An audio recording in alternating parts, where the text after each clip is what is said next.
entry I've been wanting to add to my Extreme / Forgotten series for quite a while. It's really one of my very favorite films. It's definitely extreme. It's pretty out there, and it's forgotten in the sense that, again, it has no North American Blu-ray release, no Region A Blu-ray release, so Blu review cannot be done of it. So therefore, this is my petition to whoever holds these rights to make it happen. So this film is called The Face of Another, 1966. It's directed by Hiroshi Teshigahara. I have it in a set, the films of Hiroshi Teshigahara. Has a couple of short films, but mainly has The Pitfall, an early film, which I may do an Extreme Forgotten about, possibly in the future. And his classic, hit film, Woman in the Dunes. So Woman in the Dunes was like a big crossover hit on, the art house circuit when it came out. Like the mid 60s, you had like, prestige directors whose films would be shown in art houses and screenings, occasionally drive-ins, not very often, either dubbed badly or with subtitles, mainly by Ingmar Bergman, Akira Kurosawa, Federico Fellini, the classy guys. Somehow Woman in the Dunes, I think, got sucked into the orbit of this respectability. So I'm reading here. Allow me to read for just 1 second here. That's not the right button to read, man. Okay. All right. Yes. So The Face of Another was 1966. Pitfall was 1962. So in between them came Woman in the Dunes in 1964. It was nominated for 2 Academy Awards. And the screenplay was adapted by Kobo Abe from his 1962 novel. And Kyoko Kishida, who we'll get back to, was the woman, proverbial or titular Woman in the Dunes. And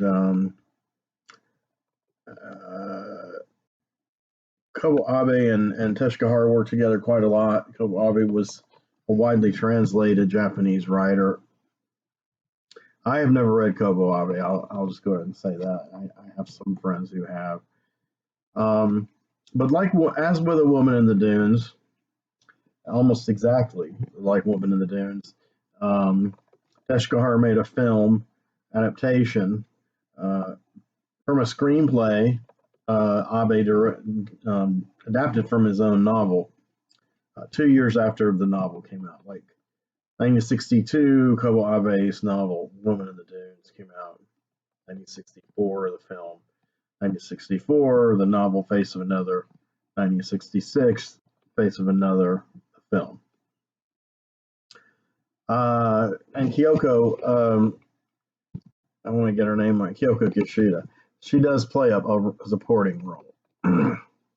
But our main man is Tatsuya Nakadai, and I may be saying his name wrong, butchering the fuck out of it. I would say he is, in my estimation, the greatest living actor on Earth. Film actor. That's just my opinion. But I can back it up. He's in his 80s now, still occasionally performing. He's done everything. Of course, he's done stage. He's done tons of films. He's done voices for animated films. He's played extremely sympathetic characters. that you really feel for inside, like really intensely, and then ones you kind of hate that are pretty damn sinister. He played Satan in the animated film Belladonna of Sadness by Ichi Yamamoto, which is a film I intend to one day review. It's a difficult film to wrap a review around in some ways, but Nakadai really classes it up with his incredible voice, and it matters not that I know Japanese, but I'm hearing him saying the English words uh, when I read the subtitles. One thing I like about subtitles is it's like a book. Once you've read them, then you kind of remember them. Remember it's something you've read. So the next time, or next time you watch the film, you don't really need to reread them as much. You might need a reminder, but you already know what's going to happen, what they're going to say. And in my case, anyway, you hear in your mind, you're hearing the voice of, say, Tatsuya Nakadai. He's speaking Japanese, but in your mind, you're hearing him saying it in English. That's just how my weird fucking brain works. So, excuse all my profanity. So, The Face of Another was in this set that Criterion Collection put out a few years ago, along with Woman in the Dunes and the earlier film Pitfall from 1962, and a couple of short films. Pitfall is also great. Very, very experimental narrative. I would say he takes narrative films and through the use of sound and music and cinematography, kind of flips them. It's kind of like the series that I think I mentioned. I hope I mentioned back when I reviewed The Swimmer. Frank Perry and his wife did a series of films, American films that were late 60s, early 70s that a lot of people called experimental dramas. They did The Swimmer and Play It As It Lays, Diary of a Mad Housewife, Puzzle of a Downfall Child, all fell under that rubric. And I've reviewed Diary of a Mad Housewife and Puzzle of a Downfall Child and The Swimmer. And I fully intend to review Play It As It Lays because it's also an extreme / forgotten film. No plans to, make it widely accessible on the newer medium. And I don't even know if it came out on a DVD. I'm not sure if it did. It went out of print fast. So I want to talk about my favorite film in the set, my favorite film by Teshigahara, and one of my favorite films of all time, The Face of Another. So, also known as TANIN no Kao, Japanese new wave film. So basically, I want to say real quick that the things that the formal aspects, the things like the production design is incredible. Because there's a laboratory kind of / office in which a lot of this takes place, and because the secondary character is a psychiatrist, and he is played, if I get his name right, Machiko Kyo. No, I'm sorry, that's who plays his wife. The psychiatrist is played by Mikijiro Hira. So Hira plays the psychiatrist. Now, most of these characters have no names. They're really just titles. The only characters that have any kind of names, really, are Tatsuya Nakadai's character. He's Mr. Okiyama. And then his wife is Mrs. Okiyama, but you don't know their first names. You don't know the names of the psychiatrist or his nurse, played by the aforementioned Kyoko Kishida, who's in a very different mode than in Woman in the Dunes. And Mikijiro Hira, who plays a psychiatrist, he's quite a revelation. I don't really know anything about him. Haven't done any research. Sorry, I'm shaking the Flicker Street studio by accident here. Hope it doesn't come crashing down on me, all these unsold items from my eBay store. So the problem is Mokiyama is an engineer, and he had his face pretty much destroyed, his outer face completely disfigured, fucked up, in an accident, and like a kind of a mini explosion. It's not really detailed exactly how it happened and exactly the extent of his injuries, and you do not see his fully disfigured face ever full frontal. Though, you do see some quick flashes of it towards the middle of the film, like in the second act. And if you frame by frame or pause and frame by frame, whatever, you'll see the makeup. And I don't think it was really meant to be seen clearly. I don't think the makeup is really that incredible. However, it does drive home the point that he's disfigured beyond recognition. So it doesn't really matter how realistic it looks, because basically he doesn't really have what we know as a human face. Now, he has a little more in those small flashes. He has a little more of a facial structure than has been discussed in the dialogue. So we're just going to give Okiyama and the psychiatrist the benefit of the doubt and say, his face is utterly ruined, but he still has a nose. He still has lips, apparently. So they're just burnt, scarred, and fucked up. In the beginning, he's narrating. Well, in the beginning, a psychiatrist is narrating, and talks about his role. And then he's not a medical doctor, but he heals a different kind of wound. Within, and then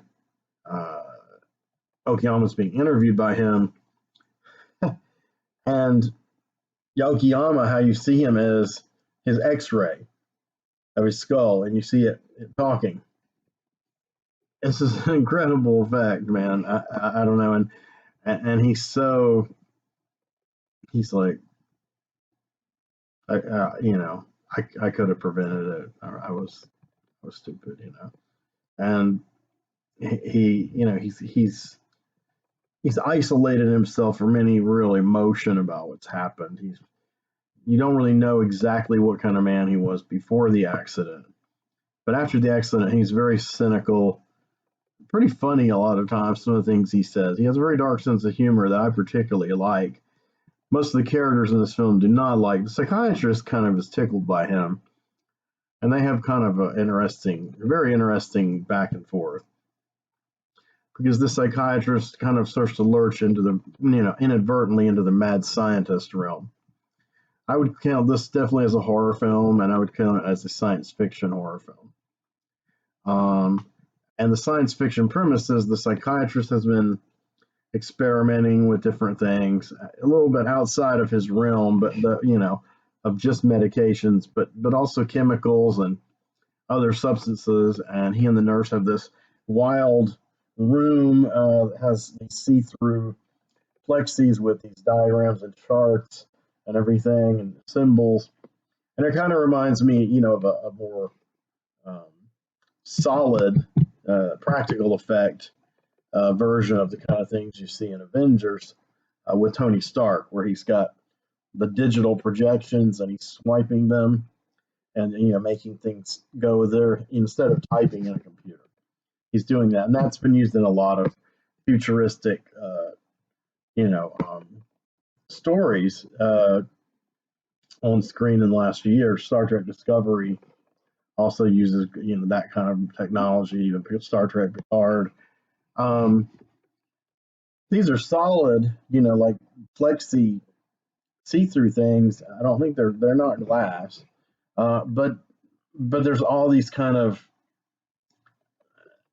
just the way they're decorated and the way they're laid out. It's supposed to have some kind of, I think, scientific or medical symbolism, something that's guiding the psychiatrist and the nurse mathematically, I guess, in some way. Uh, so to me, that alcove, if you want to call it, that they're in is really um, kind of the lab, the the mad scientist lair. Now he kind of the psychiatrist kind of gingerly, kind of half, you know, jokingly brings up, I could, try to make you a face, and of course, uh, Okiyama resists all the way. He's very cynical. But a few things start to happen, and he gets glimmers of hope. Now, mind you, he wears bandages all the time, swapped all the way over his head. So he looks kind of like Claude Rains' Invisible Man or Larry Trainor, the Negative Man from Doom Patrol. Similar idea, and very striking image. He refuses to take the bandages off, even around his wife. His wife and he are alienated from each other, and he makes a lot of dark, cynical comments to her. Very pointed comments about the fact that basically she won't have sex with him anymore. She won't be intimate with him. She's afraid. But she doesn't want to admit these things. She doesn't want to hurt his feelings. Um, but, she still has some respect for him. And she does suggest things like, try to take the bandages off, try to do different things. And he's like, yeah, right. He's just like totally. These scenes are so incredible. Nakadai is just, he's on all these bandages, and just with his eyes and his lips, he's just portraying all these different, this stew of emotions, of like self-hatred and resentment and also of mischievous playfulness, and dark sense with fucking with his wife, but not fucking her, unfortunately. And it's incredible to watch. So the next stage is, the psychiatrist gets him to do it, and they meet with this guy. They give him the equivalent of $10,000. Think about that in 1966 Japan, and he accepts it to model the face. In other words, they'll do a mold of his face. So you'll have a mask that'll have essentially a more human, normal contour than I guess what's left of Okiyama's face, if that makes sense. And calling back to the things I already said. So he finds this kind of resin, rubbery kind of resin substance, and it stretches and it doesn't break. It's like putty kind of, uh, but it's durable. And he decides to mold it onto Okiyama. And Okiyama, like I said, is very cynical about the whole process, but then he types up once in a while a little bit of hope. Yeah. And so it happens. So they make him a face. And of course, he looks like Tatsuya Nakadai really looks like, which, the character Okiyama obviously did not look like Nakadai before the accident, especially after the accident. But now he does. That's his mask. And, they go through the whole process of making it. I mean, it's very detailed. I personally was like completely spellbound by it. I mean, I was spellbound by this whole film. It's like, the way they, the parts of the, face and head they cover, and the way they have a partial wig, and they go around his eyes, and they say, around the eyes is probably the most noticeable upon close inspection, that there's a, seam here with the mask. So, just wear sunglasses most of the time. Now, by the end of the film, he's just not wearing the sunglasses and doesn't, care. So he embarks on these decisions on how to handle his life now. He had already kind of taken a leave from his job where he had the accident, and of course his boss tries to tell him, take all the time you want, and you have all this money, and of course he's very cynical, and he's like, you just don't want me around, you don't want people to see me because I'm, scary. And then So free of that issue, he takes some of the money he has, I guess, which is a pretty good amount, and he rents an apartment, under his new identity. Now he had already rented an apartment uh, in the bandaged form. Now I don't know what name he used. That's kind of left wide open. I don't know if he used Okiyama or something else, but he ends up renting another apartment in the same building as his new persona, who doesn't have a name, but is the Tatsuya Nakadai face. So it's like he's losing his identity, and this is a pretty deep, heavy movie. There's a lot of contemplation on identity and individuality, subtext and text about Japanese society and how Japanese people see this kind of thing, and that's cultural stuff that I know very little about, but I think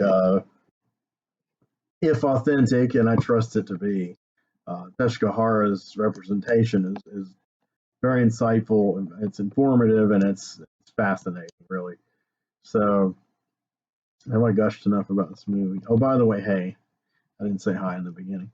So I kind of, inevitably something fucked up has got to happen, right?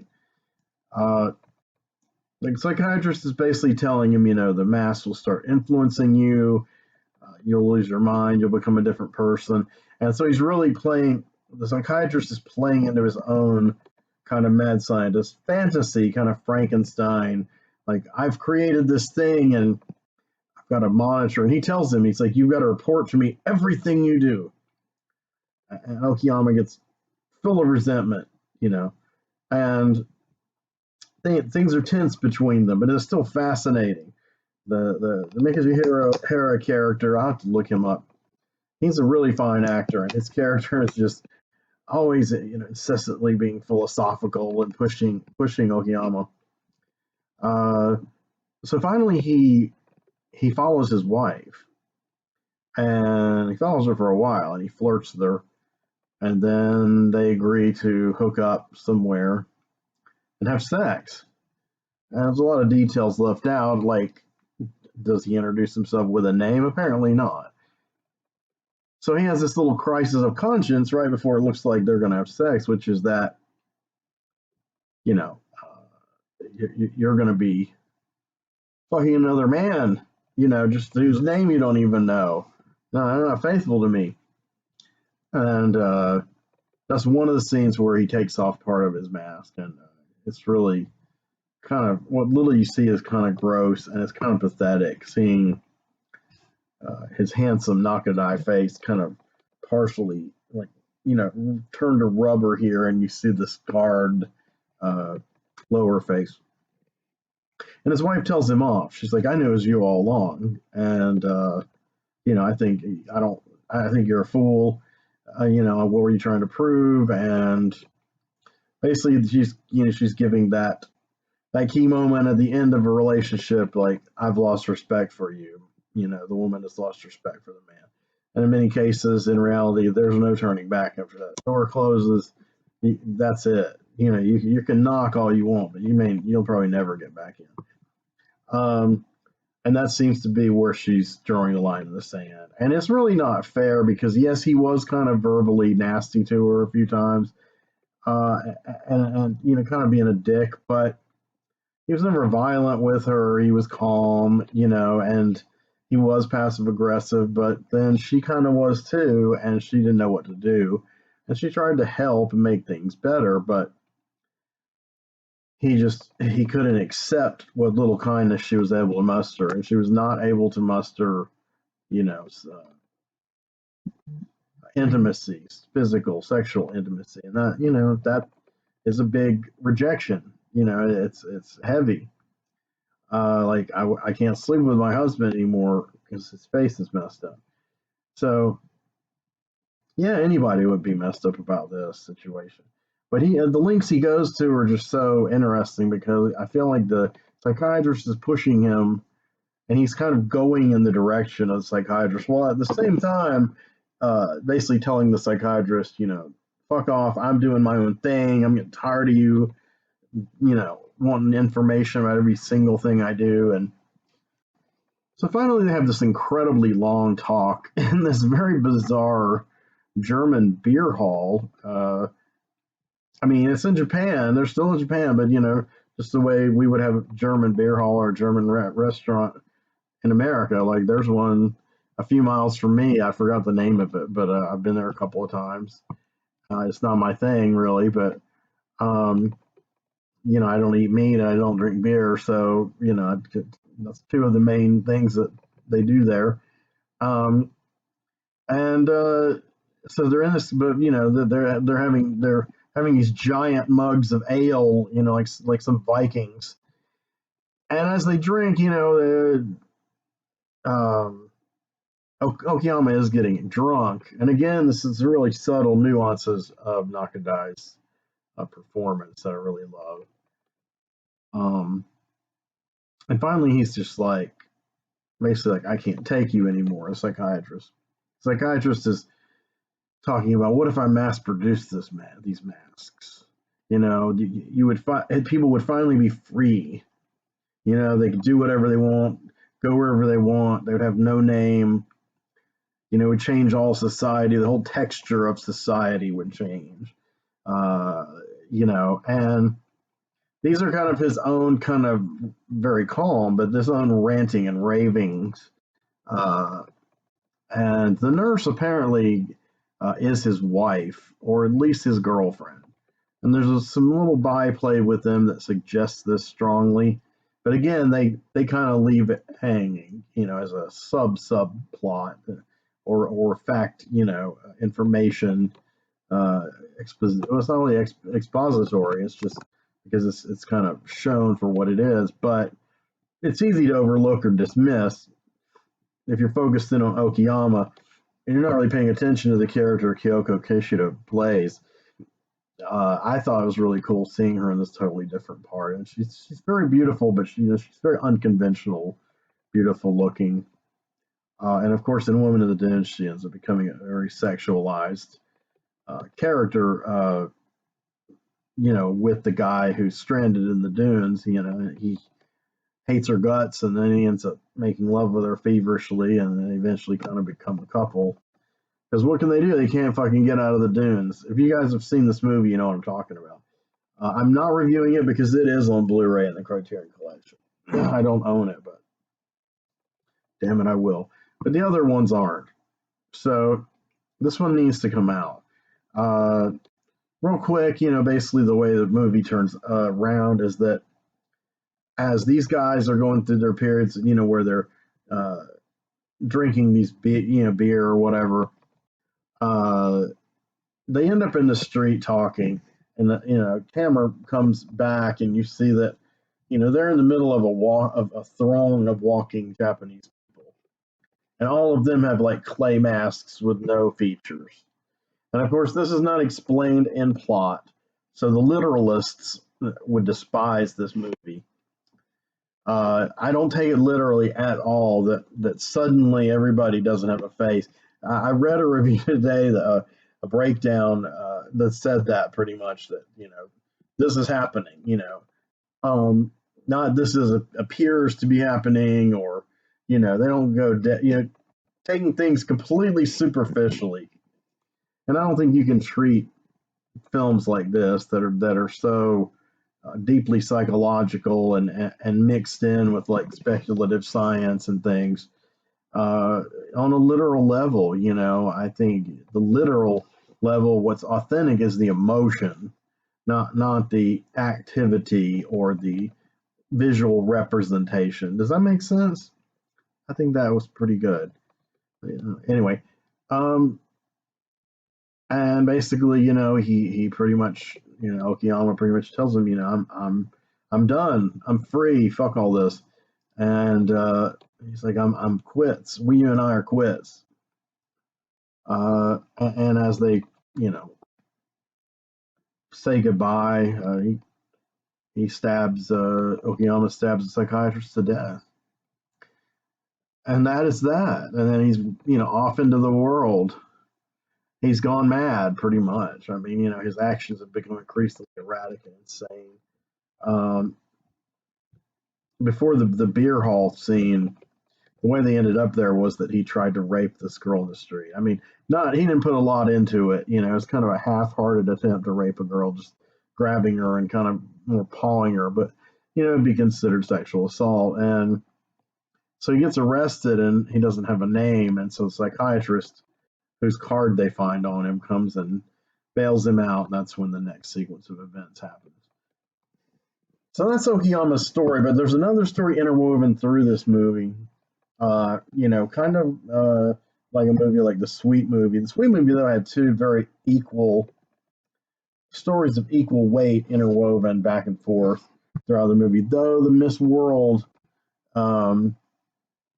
storyline was, I think, a little more prominent and focused on that than on the Anna Planeta storyline. And there's reasons for that. You can watch my Sweet Movie video. Please do. Sweet Movie, yeah, I posted about a Serbian film on one of the groups and got some good reactions to my video. But somebody, in order to illustrate a point about things that are repulsive, films that are repulsive and go too far, cited his viewing of the Sweet Movie in the theater. And wow, it was really, it was unsparingly negative. He saw a different movie than me, but that's okay. It's no big deal. But anyway, so they have the interwoven story, and it's more minor. Sometimes it'll go a while and you won't see it, but basically it pops up kind of toward the end of the first act. And it's a kind of relatively beautiful girl, except, she wears her hair kind of like this on one side, and she has this scar on one side that goes like here and down to a little bit to her neck. She lives with her brother, and they're orphans apparently, and she, when she's out running her errands, sometimes her hair flies by and people will see her scar, and there's like a gaggle of youths, of hooligans who make a pass at her, and then they see, the scar, and they like start freaking out and talking smack and run away. They're referred to Nagasaki, and the implication is that her scar was a burn acquired in Nagasaki when she was a child. That would have been like 20 years earlier, I guess. And their parents probably perished in Nagasaki. The brother doesn't have any outward signs of being injured by this, but they have a weird kind of relationship, and as time goes on, it develops into a relationship. She feels like nobody's ever going to want her and have intimacy with her. So it's a mirror of Okiyama's plight with his wife. And she's like, you're the only one. So her and the brother, make love, and then she decides that it's time to end her life. And things are kind of, that's it at the end, things are left hanging. This happens well into the third act, but I think her thing is tied up, if I remember correctly, a bit before that final sequence of events with the psychiatrist and Okiyama, which I think is just a great journey. From the time he picks him up at the police station to the time he's killed by him, the psychiatrist, a little arc with Okiyama, who's now, as he predicted, changed into another person, internally as well as externally. So that's the dope, man. I love this movie unreservedly. I think it's black and white. It has tons of beautiful chiaroscuro lighting, and I was going to give a little bit of credit where credit was due. Of course, I'm going to write this in the description below in the video, but the cinematography was by Hiroshi Segawa, and The music was by Toru Takemitsu. Now, Toru Takemitsu is this incredible musician and composer and writer on music theory. And of course, he has done tons of soundtracks. He's done like a lot of music, concrete kind of stuff. I was gonna see. There we go. So his film music says he composed over 100 films over 40 years. Some of which were just for hire. But doesn't give a list here on this thing, but you would know many of them. He did a Kurosawa's Ron. He did Empire Passion by Oshima, and he did several of these Hiroshi Teshigahara films. All the ones that are in this box set. So yeah, Takemitsu's incredible. He's great with melody, and he's also great with atonality and all that kind of stuff. So quite nice. And so it's a pretty avant-garde film. I'd say more avant-garde than Woman in the Dunes. I think Woman in the Dunes was just strange enough but not quite strange enough to alienate that kind of crowd that wanted to see these kind of art house films. Whereas I think Face of Another really, from the beginning, is like, they're pushing way past it. They're just like, screw all this, we're going to do whatever we want. This is pure anarchy in filmmaking. I mean, if there's an image that they think will work, no matter how insane it is, they use it, or a metaphor or some visual symbol. And of course, the mask itself is such a huge visual symbol, and then him in the bandages is also the faceless people, and him talking through the X-ray, and the whole process of creating the mask. I told you, the kind of little alcove where they have the office and lab. The Frankensteinian psychiatrist is really a cool character, and the byplay is great. So anyway, I recommend you see this however you can, whenever you can. I don't know if it's streaming anywhere. It might be streaming on the Criterion channel. In that case, you have access to it. Watch it. And that's the deal, man. I wish Criterion would put this out on its own incredible Blu-ray. So get on it, Criterion. I'm waiting. And thanks for listening, and thanks for following the channel. Please subscribe, drop a like, share if you want, tell your friends, and take care.